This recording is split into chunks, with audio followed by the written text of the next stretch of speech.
So it's Mr. Daniel Fishman, who I'd like to introduce, who was born in England and not in Egypt, in a Jewish family originally from Egypt. He has lived in Milan since 1964.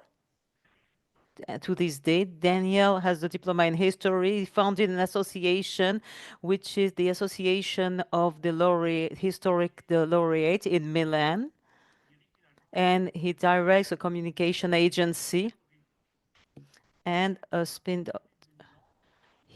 He has been active in the Jewish community of Milan for long years and also in the Association of All Italy. He's the author of several novels. I'll just quote one of his books, which is a novel. And this novel was translated into Arabic. So it's the story of a young Egyptian, Italian. It's a novel on the Italian community in Egypt, and this novel was translated in Arabic, which was a first.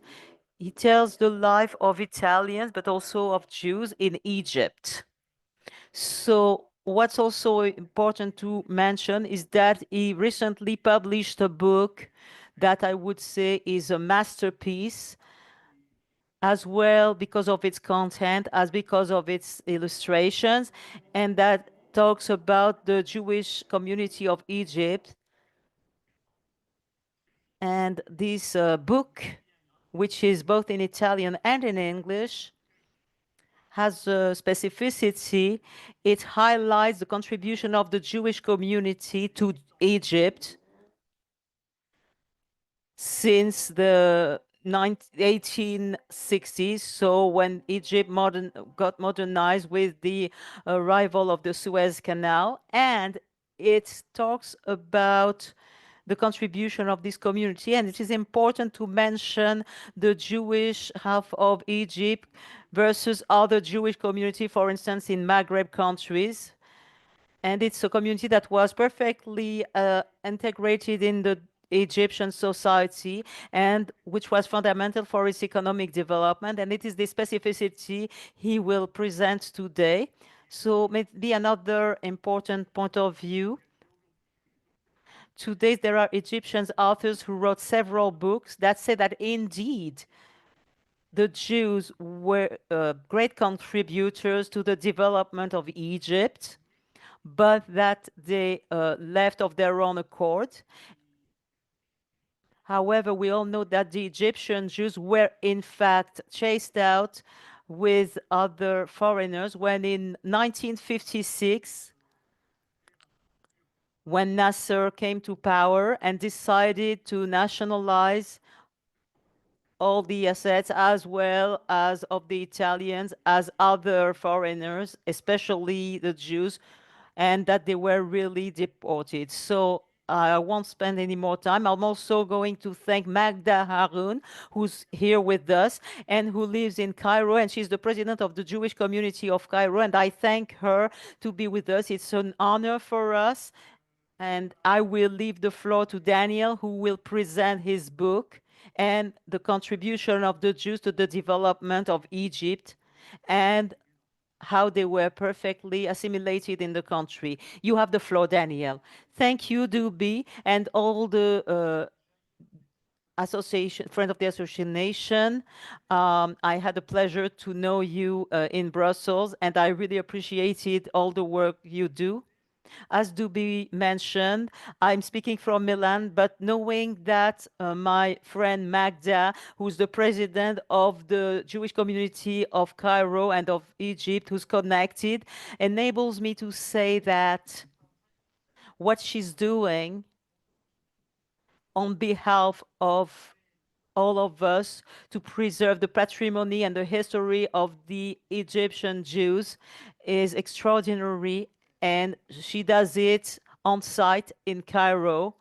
My small contribution was to publish this book, which is actually just a baby because it only weighs 2.5 kilos.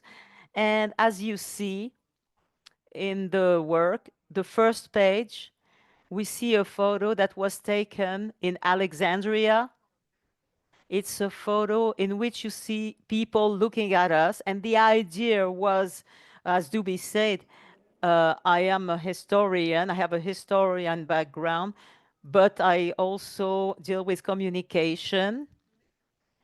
But this was to give the impression that it's a lively community, that this community is still alive and that asks questions, and that was comprised by people.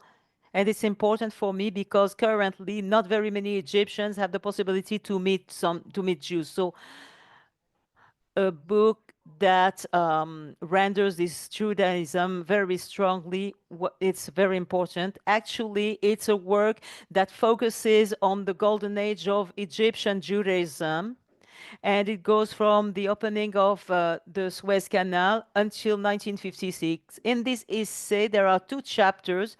The first one is was dedicated to the contribution of the Jews in all the areas of so the Egyptian society and of its state, and the second part that examines the specificities in terms of rituals, costumes, tradition, cult, the rabbis and synagogues, the profiles of all rabbis and synagogues to show what are the specificities from a more Jewish point of view, more religious and traditional. Tonight is a presentation most by image, except the last slide where I'm going to summarize what are the differences of the Jewish community versus that of other Arabic countries, because we tend to put them all in the same chapter. And as we saw in our Paris symposium, there is a difference. The first image I wanted to show you, and Dubi, Erica, can we see? Yes, what you can do is you can put your PowerPoint in a presentation mode. It's the button on the bottom. There we go. This way we can see the picture even better. And it's better for our other parties. Yes, absolutely. And so this is one of the first pictures of the Suez Canal. It's 1869, and it's a groundbreaking event because instead of going around Africa, you can pass through a canal that connects Asia, Europe, and Africa. And this is and so the Egypt becomes the new America, and that's how all the trades and businesses go through. And tens of thousands of Europeans come here to make their fortune. And there are programs in Europe, in the western part of Europe. There are a lot of movements of creation of nations. There's a war between France and Germany. In America, there's a civil war. So at that moment, Egypt becomes a very interesting country, and that's where many people and many originally Jewish people get the idea of being able to build a future in Egypt. And that's when you have Jews coming from Italy, Greek islands, Russia, even Palestine, everywhere where there were anti-Jewish riots. There's a Jewish presence from the time of the pyramids. But at the time of the canal, there were some 20,000 Jews. The Jewish community will reach 80,000 to 100,000 members. The difference, which is important in these numbers, is a difference between the Jews who are in a community where there's a big number and the Jews declaring themselves in the census, national census. Amongst these Jews, this is the only parenthesis I'll show you.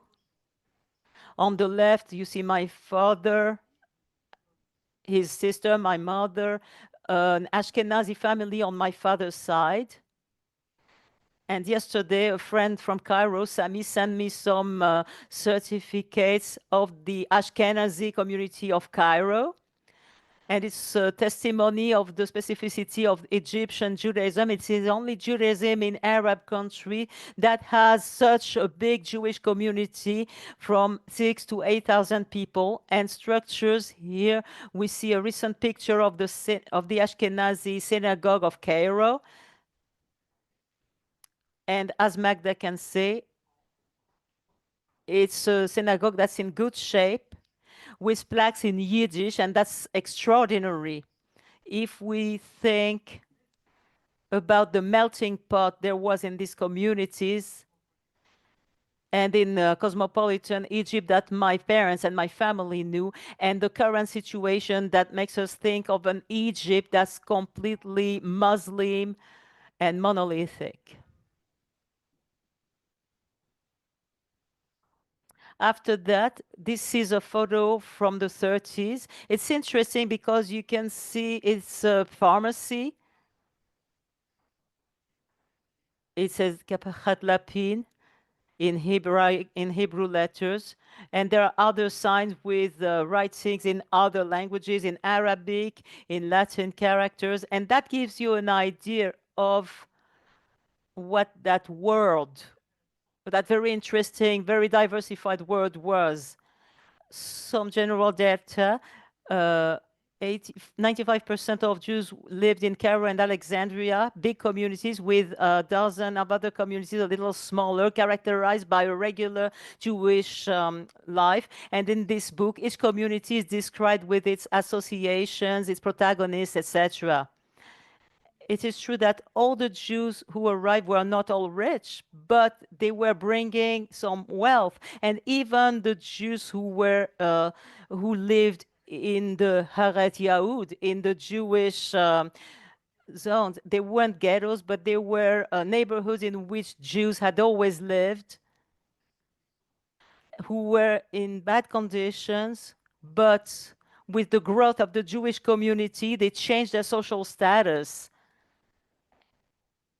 and went from mobile markets to having little shops and then big stores. It's another difference, major difference of Egyptian Judaism versus other Arab countries, because it's a community that grew economically greatly, a different legal status, a perception, and a different perception and role in the events of the country belonging to the Jews, which was important and recognized. It was recognized by the state, and we will see later, to all the national events that were important, there was always a Jewish participation. The strength of this community is shown by the quantity and quality and the importance of these buildings. Here's a photo of the Israelite Hospital of Alexandria.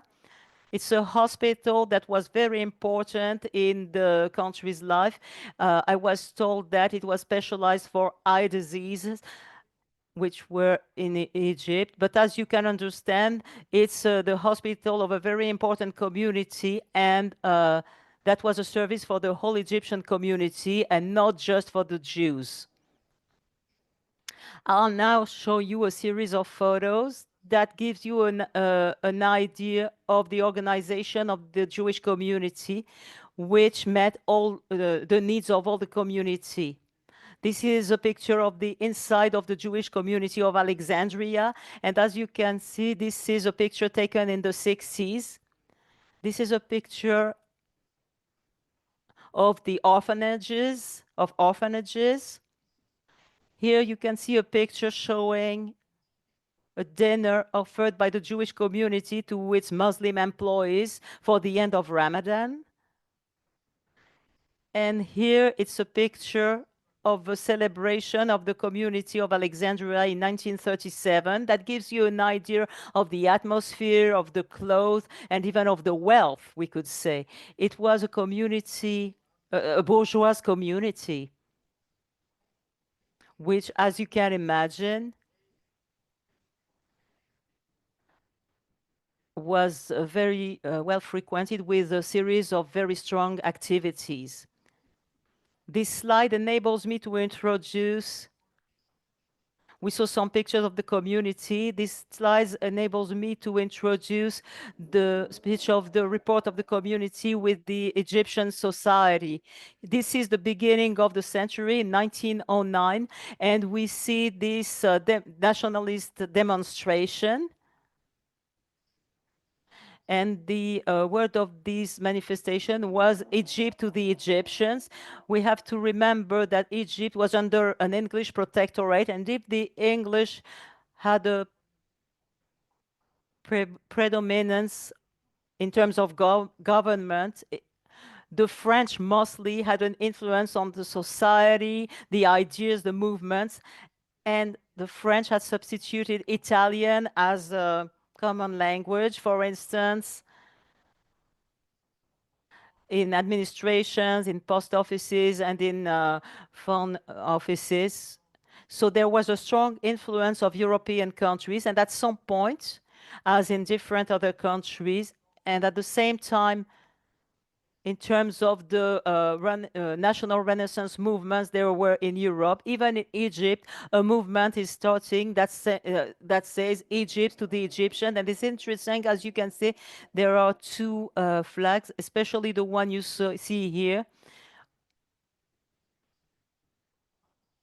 The representations of the three religions, the crescent, the cross, and the three stars of David. Here you have the picture of a satiric newspaper that's called Abu Nadar,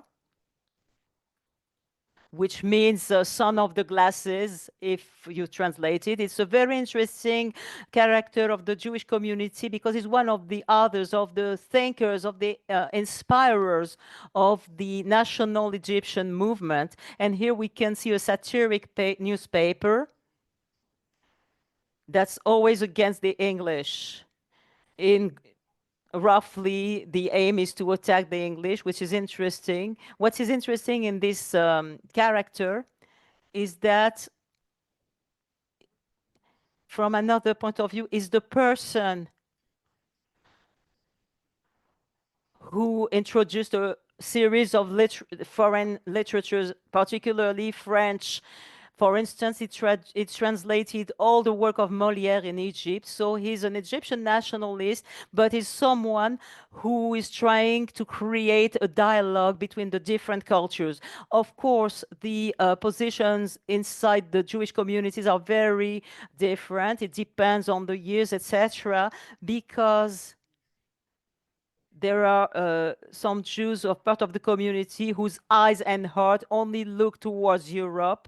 And that's when we think that in Europe, you have progressive ideas, you have wealth, and the idea that Egypt is under a European influence. That was the point of those who thought like that. Others thought, had a halfway thought, and you had nationalists. And then we'll see that in the following years, there were communist components. A lot of Jewish were part of communist parties and different communist parties that developed in Egypt. There was a Zionist component, but generally speaking, it was such a well-integrated community that roughly we can say that the status quo in general, and a good rapport there were of the community there was with the state and the king. At first it was King Fuad and then King Farouk, made the community feel protected and in good relation. Here you can see a photo of a very important person. He was the president of the community of Cairo. He was a predecessor of Magda. He's Joseph Katawi Pasha, one of, founder of the most important Jewish Egyptian family. He becomes Minister of Sports and Finances, and he was a deputy for several years. We understand that he was a very important character. And what's interesting is that the status that I mentioned quickly, the legal status that was the one of the laws of capitulation made that all the Jews with foreign passports had the privilege of being under the protection of foreign consulates.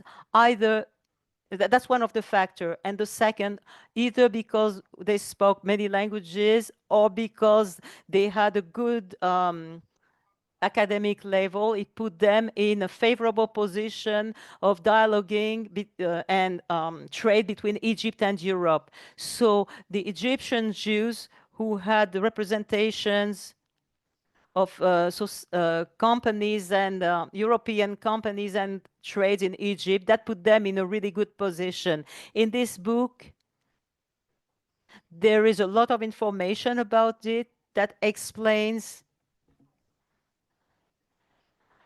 that many companies was managed by Jews in traditional sectors in Egypt, such as cotton and sugarcane, as well as public services, transport, communication, census, etc. In this picture, you can see a commercial street of Cairo, the Muski. As you see, it's the beginning of the century.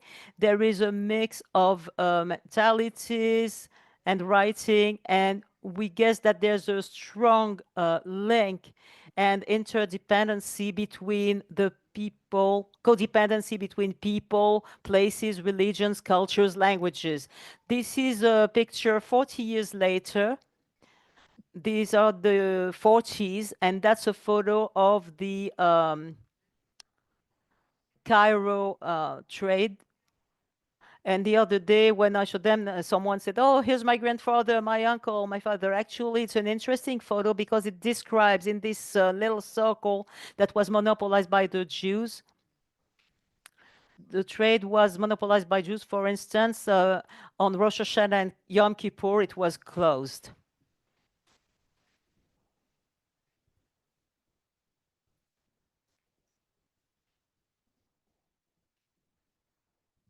And still to show you another picture of a cosmopolitan world, you have the menu of an Italian restaurant, Bologna,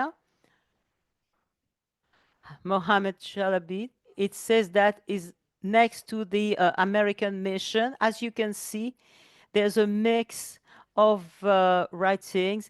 These are Italian restaurants written in English, the Cairo, and even something Italian, vicino alla missione americana. And as you can see, it really is an Italian menu, and the influence of all the great foreign communities, the Greeks, the Swiss, the people from Malta, the French, the English were very obvious in Egyptian society. Here you can see the picture of the center of Cairo that was built by the same urbanist of Paris, Baron George Haussmann. The idea was to create a city with avenue bordered by trees. This is 1940, and you have a capital with 2 million inhabitants. And currently it's 10 times as much. And it was probably a very pleasant climate. Cairo has always been a magnificent city, but a little more chaotic and a little messier. And in this photo, you can see some cars that you could find in European, and you have something written, pension reggae, that gives you an idea of the cosmopolitan atmosphere I was talking about. This is a picture that shows the development of the city and of Cairo. It's a city that's expanding. There are new urban agglomerates developing from Jews who are buying land, who are building, and new cities like Heliopolis were outside of Cairo, but this was almost in Cairo. It was a neighborhood of Cairo, and you have to organize transportation to go to these places. Here you can see the picture of a tramway train. Here we have a photo of the big store, Orozibak. There were two Hungarian Jews. It's a big store, and you can see the inside of the Cyclorel, which is another big store. Roughly, there were about 15 chains, such as Lafayette, as in Egypt, except for one that was a Syrian family. All the other owners were Jewish. In these big stores, you could find everything. And the last fashion from Europe, people even have fashion reviews of culture that showed exactly what was happening in Europe, what was fashionable. I have pictures of my parents with some clothes on, and my grandmother would tell me that were exactly, uh, you would dress exactly like in Europe. And sometimes they would wear furs in Cairo, even though it was a little hot. But the idea was to respect what was happening in Paris or in London. Here we are in the 60s. That's an ad for a Vespa, an Italian moped at the Citadel next to a very important historical monument in Cairo.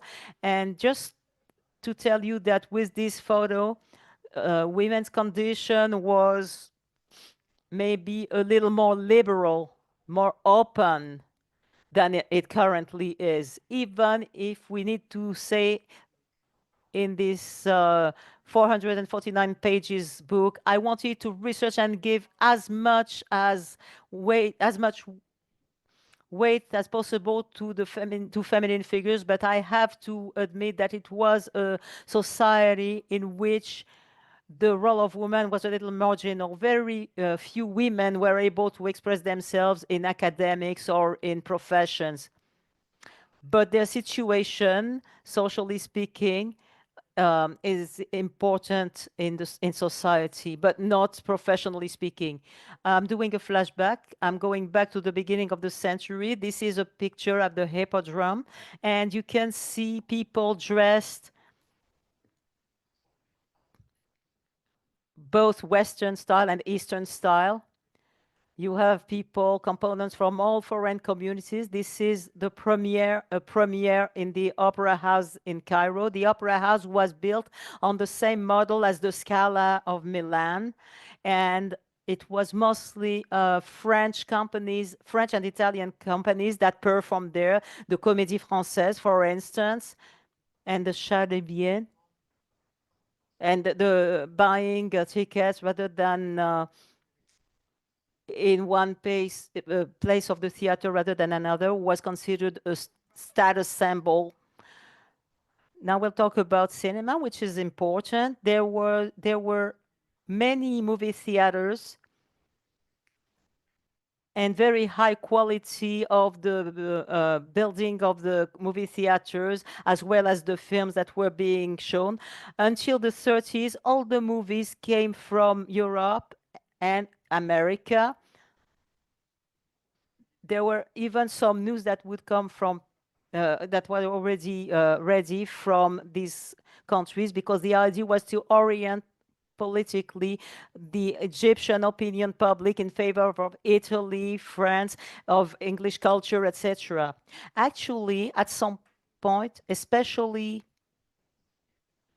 by initiative of a Jew named Tobo Mizrahi, the creation of national Egyptian cinema in Arabic, whereas it used to be European movies with Arabic subtitles. This is a picture of one of the scenes of one of the first productions of an Egyptian movie. What's interesting is that the Jews, in good part, helped create Egyptian cinema. The Jews had a role in the movies. The picture of a Jew in my book was examined through a whole series of profiles and actors, female and males, who were Jewish and who were present and performed this movie to show that the Jews had a recognized presence, and the role of the Jews was that of a cousin of the Muslims and Copts. Anything that has to do with the training of the directors, photography directors, etc., was mostly done by the Italian community. Egyptian cinema grew a lot, and it was always recognized as the most important cinema because the Egyptian language is recognized as the purest, the most important in the Arabic world. And this enabled Egyptian cinema to be broadcasted in other countries. To this day in Israel, on Arabic channels, you can see a lot of Egyptian films. Here you see a photo of Leina Mourad, who was one of the most important Jewish actresses, one of the first divas, I would say. And the fact that there was an Arabic cinema enabled the development of musical films in which there's a musical participation very important. And Lana Mourad is a Jewess who became very important at the time because she was an actress and a singer. She was recognized. Many people wrote for her some plays as well as movie and even songs. And she's interesting because it is with her that one of the first phenomenons of the divas spirits with photographs, journalists that would follow her to know about her private life. Here you see Miss Fendi, who was a character created by the Frankel brothers, Ashkenazi brothers, who at the time there was Mickey Mouse, who was the cartoon character broadcasted in the whole world. So they got the idea to create an Egyptian cartoon industry. And this is the character they created, Mishmishun, which was the great lord of the apricot. It's a funny name. And is so successful that at some point, the Egyptian army used him as what champion to invite the young Egyptians to go into the army. Here you have an image of the tennis tournament inside the Smuja Sport Club, a Jewish club. And this is an interesting photo because we're in 1953 and you have the Maccabi of Cairo who became a national Egyptian champion. It was only 5 years after the independence war of 48 and 3 years prior only and 3 years only prior the 56 war. A Jew won this tournament in final, that was very disputed with the Egyptian army. And that gives you the idea that even at this time, between two wars, the community played an important role, even if it was a little more difficult, especially from the point of view of the organization and the possibility to express their ideas. But a club like the Maccabi plays an important role. One of the most important people is Rabben Rumfendi, who was chief rabbi of Cairo. Here you can see at the funerals of King Fuad, the Jewish community, its presidents, its dignitaries, its rabbis were invited to all the important moments of Egyptian life and society. And what's interesting, it is interesting to note that Mahmoud Effendi was even the chief of the Association for the Diffusion and Protection of the Arabic Language. So we have a rabbi who comes from Istanbul. This rabbi was originally from Istanbul, but he knows the Egyptian and Arabic languages so well that he has a national responsibility regarding the language. Here you can see a photo of a wedding still within the community. On the left, you see a military. This is a photo of Purim. So a happy photo that I wanted to show towards the end of this presentation. This is a picture that tells a bit of a particular story within the Egyptian Jewish community. There's a community component Karaite. I think right now there are 30,000 Karaite Jews. I don't know if the definition, we'll say it's like a Jewish movement who believe only in literary interpretation of the Bible, and that excludes Talmudic interpretations. Kalaik always lived in Jewish neighborhoods next to the Jews, especially when there was the presence when there was anti-Semitic propaganda from the Germans in Egypt, even in Egypt, the Karaite Jews felt more together. That's a photo from the 70s. I don't think there are any Karaites anymore. Maybe Magda could tell you more.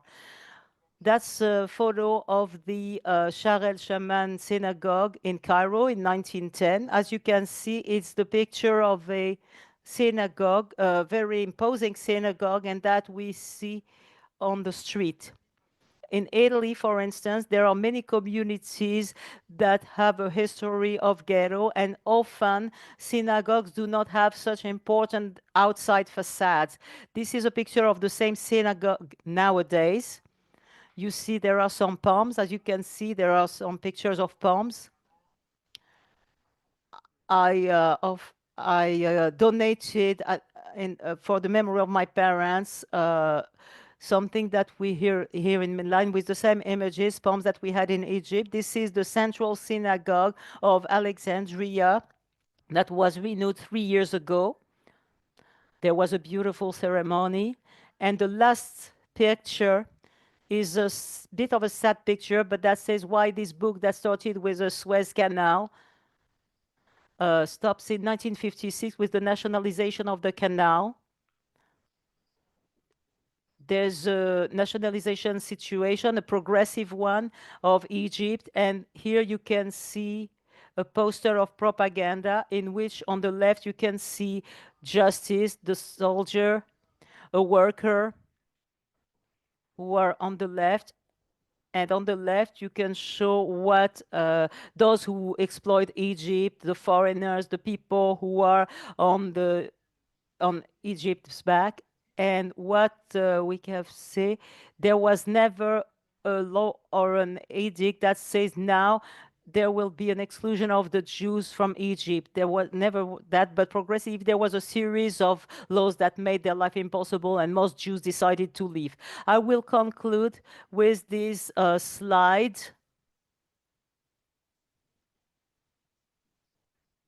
That's a bit of a synthesis of some specificities of Egyptian specificity versus other countries. As I was saying, the first point is that Egypt is important country of the Arab world with two very important cities, whereas in other countries, there's only the capital. It's important here to underline that Alexandria, that already has a millennial tradition of city open to religious population.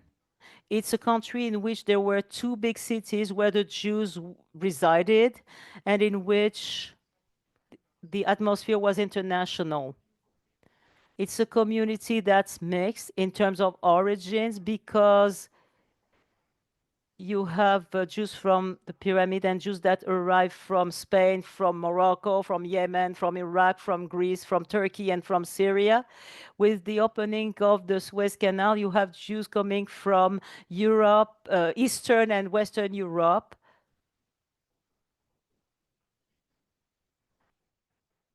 And one of the particularities was that the population aped the growth of the communities, and that gave it a legal possibility, potential economic, to build some facilities. In a lot of Arabic countries, it was prohibited to build synagogue, and even, for instance, facilities such as hospital or associations of social protection, such as La Goutte de Lait, which existed in Egypt and still is there. It was an association that helped the poor. It was uh, the poor Jews, and now this association,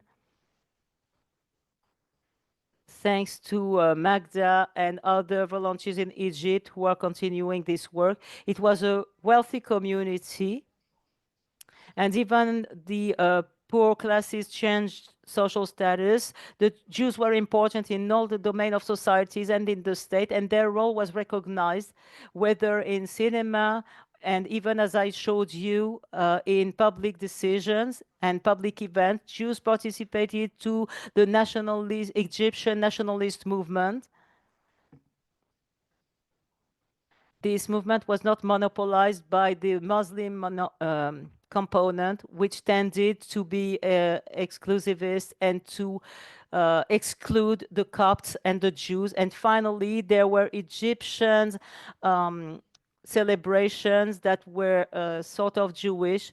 When there was the movement of the plain of the Nile, there was a representative amongst the rabbis who was thanking, it was a ceremony in which he would thank the Nile for the abundance it was giving to the country.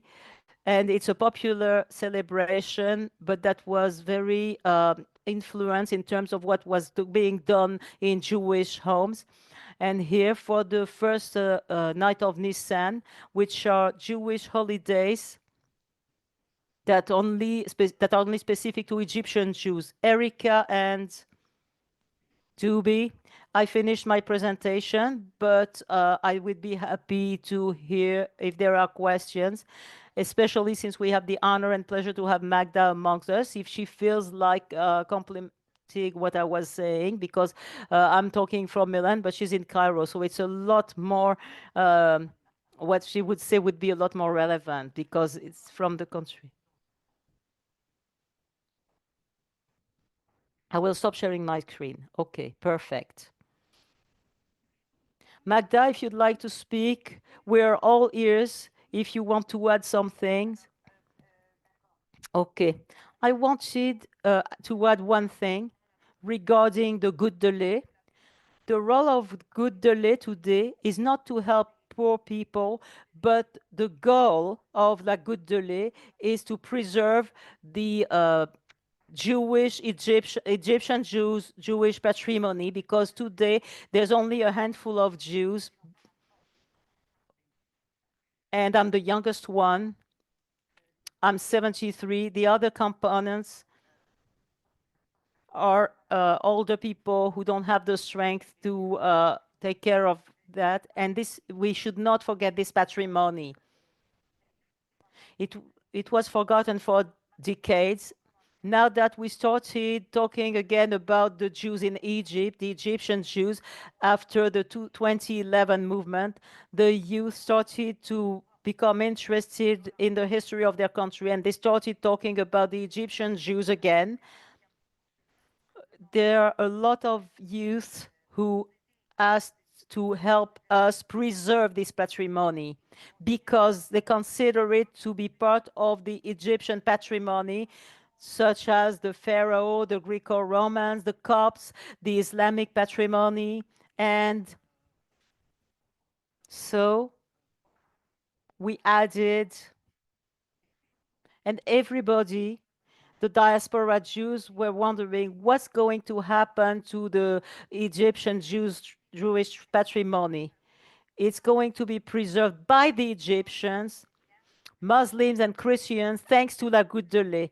The day there are no more Jews, there will be a continuity of the preservation of this heritage, because I believe that we deserve it. Thank you. Thank you. I have another question for Magda. I'm sorry, Daniel. I have nothing against you. I find your work fascinating, but I have another question for Magda. So in Daniel's presentation, we see there's a harmony, there's kind of an economic, cultural, sportive contribution at all levels of society that are, we will say, invested by Jews. And today you're saying that there's only a handful of you. Is this handful invested in social life, recognized or even admired, or are they just in their corner, recluded? I don't want to boast, but I'm the only one participating in social life. I still work. I have my own firm. I have a social life, and I have a presence, a mediatic presence. When I walk on the street, people recognize me. I was interviewed by several television channels, China, America, and in Egypt several times. And when I have moments of sadness, thinking that in a few years there won't be any more Jews in Egypt, and that I personally do not have any more family, my whole family died. My parents, my sisters. I don't have anyone anymore. When I say I'm alone, I see people's reactions around me who meet me and who stop me on the street and who say, "You're not alone. We are with you." Those who are much younger than I said, "We are your children." Those who are my age say, "We are your brothers and sisters. You're not alone." And that is that despite this strong Islamist current in Egypt, it's wonderful. It's very beautiful to have this feeling. And you're saying that this feeling is felt by non-Jews. That's what you're saying. They are not Jewish. Exactly. Okay, very well. Thank you so much. I have another question as usual, but I'm sure that Alain Farage and Miriam Israel will have other questions. Daniel, I saw that you also wrote a book on the history of Jews, the Jews in Mashhad. Yes. What's interesting is that in the same period in which the Suez Canal was opened, there's a important wealthy community that we saw in Egypt. In the same period, Mashhad, which is the second Persian city at the time in 1830, to give you an idea, this community was accused of any crime, let's say, uh, it's more important. And the local religious chiefs say, "You're either convert or we'll kill you." And this community gathers, and within 2 hours, they all decide to convert, or better yet, to pretend to convert. They change their name, they change their clothes, they change their rituals, and officially they were Muslims. But inside their homes, since they were living in yards that were connected, where houses were connected, they continued to live a Jewish life for 150 years. So it's a very interesting book because it's an episode of Maranism, but in Islam territory, and that was, well, everyone actually, they pretended to convert. And what they were doing, for instance, they would go to Mecca for the pilgrimage, but when they came back, they would go back through Jerusalem. So they remained Jewish. And I was fascinated by this story because it had never been written, because they continued. It's a story that ended in 1950. It's only in 1950 that they came out and they said, "We're Jewish, we're Jewish, and let's stop this masquerade." That's why the book in Italian means il condimento. That means the big hiding place. And what's interesting, it's the same historic period, and on one side you have a very rich Egyptian Jewish community, and the other side you have Jews that have to hide. That's the second life in Iran. In all other Jewish communities, there's a Jewish alliance opening schools, and Jews where we see this progress with languages, work, etc. The second city that was a lot more religious, this community has a different destiny. We have the descendants of this community who are in America, in Israel, and a small part of them in Milan. That's why I knew this story. But every time I would talk with them, they said nothing's written, and I said, "Okay, it's up to me to write it. It's up to me to do it." Okay, perfect. Very interesting. Alain, Miriam, do you have any questions? Maybe? No, not really. Okay. Then if nobody else has questions, thank you very much. As I was saying, your presentation will be put online, Danielle, and then it will be accessible to everyone. Thank you to the participants. Thank you very much, Magda, for your intervention. And I hope, Danielle, I hope you will come and present your book here. I have a number in one of the synagogues of Cairo. I hope you will come present your book. May I call you now? Yes, okay. Perfect. Thank you and goodbye, everyone. Late Hayat. See you soon. See you soon. Thank you. Thank you. Thank you, Daniel. Thank you, Rivka. And thank you, Magda. Thank you all. Oh, goodbye.